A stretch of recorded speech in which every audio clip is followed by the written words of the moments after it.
It's the Black Sorrows and Chained to the Wheel. A very good morning now to the Dubbo Region Mayor, Matthew Dickerson. Nice to have you here. Thanks for joining us on this first day of March and the first day of autumn. Do you feel like that's a bit of your theme song, do you? Sitting in the desk there, chained to the desk sometimes?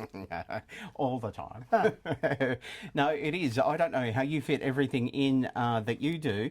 But there's a couple of things I wanted to get to without overshadowing the huge junior state conference that we just had last weekend. I've had someone that runs a business out here contact me to ask whether the Dubbo Chamber had anything to do with the redirection of traffic in the city.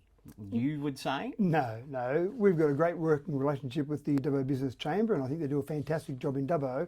But any traffic restrictions we had in place were done around the touch footy and the needs of the touch footy. Sure, we were trying to work out the needs of the businesses in the CBD and work out the needs of the community, but ultimately we were trying to make that a great experience for the 9,000 people that we had here during that time. So there were traffic restrictions.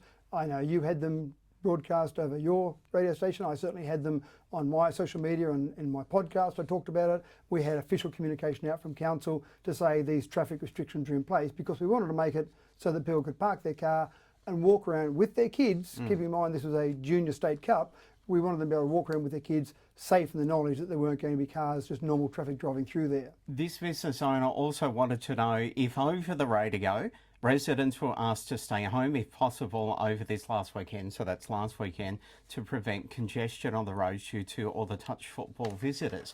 I mean, we were consistent with the messaging that council had on their website, had Lana in twice, and not to throw Lana under the seat, but I responded to this email with the grab where, you know, we had said, well, no, south of the LH Ford Bridge, you can't go down there and try to avoid the area there, except for the residents that go there. No one at council, as far as I know, said you can't go north of there or in Macquarie Street. You just can't go. In fact, further than that, I was actually encouraging people to go down because there was high quality touch football down there, so go down and look at it. And I actually enjoyed just walking around the area, talking to people from a variety of places, just random people I'd walk over to and say, how's it going and what's happening there. So we encourage people to go down there. Just don't drive their car down there because obviously we had restrictions in place.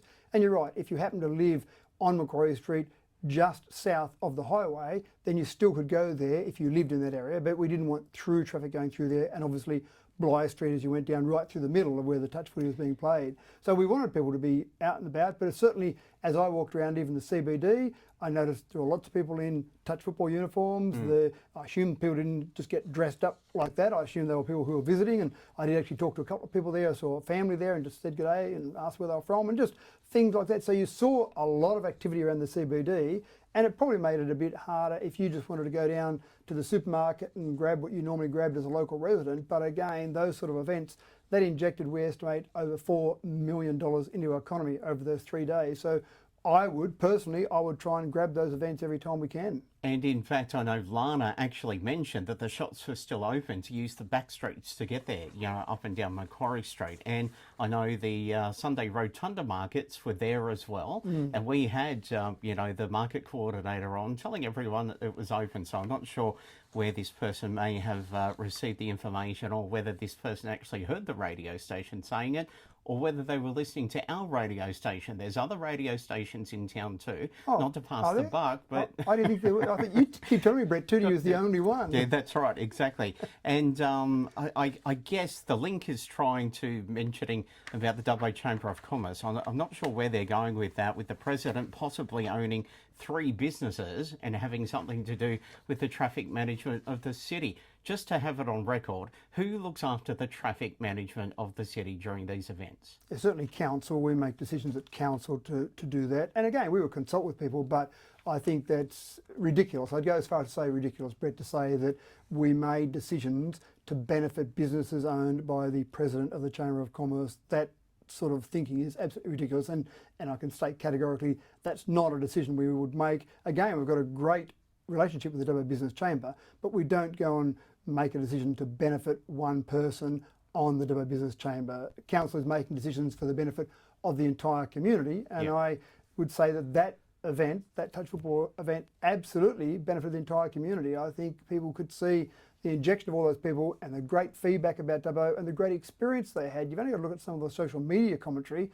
the commentary on that, the standard of the ground. People were overly impressed. Some people thought it was artificial grass. I still had people asking me, the same as last year, where the people came from that did all the ground preparation, and I said that was our normal staff that were doing the work there. So the feedback around that was majority overly positive. In fact, people were even impressed with Dubbo Touch Association, how good a job they did, just doing clean-up, keeping the litter off the field. So yeah, very positive event. And the GM of New South Wales Touch, Dean Russell, actually said to me on air after the event on Monday it was, that thumbs up, and there were people from Queensland, other groups, seeing how great it was run down here to learn from that, and yeah, they were commenting about how great the Greens were. So good job to the Greenskeepers. 2024 September local government elections. Got to get through this now that I've spent all this wasted time on all of that just before.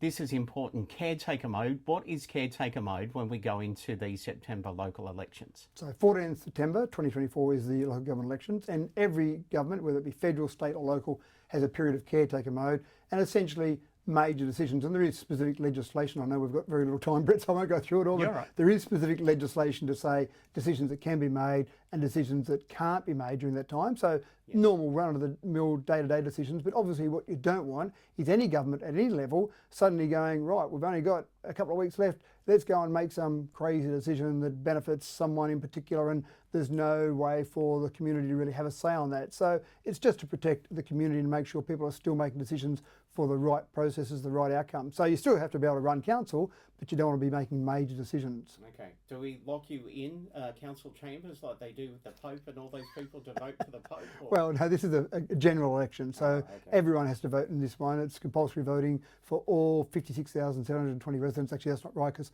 some are under 18, obviously, of those. So everyone that's an adult should be registered to vote, and it's compulsory voting on the 14th of September. All right, Matt Dickerson, I'm out of time. Thank you so much, and we'll see you next week. Sounds good. Thanks, Brett. Thanks.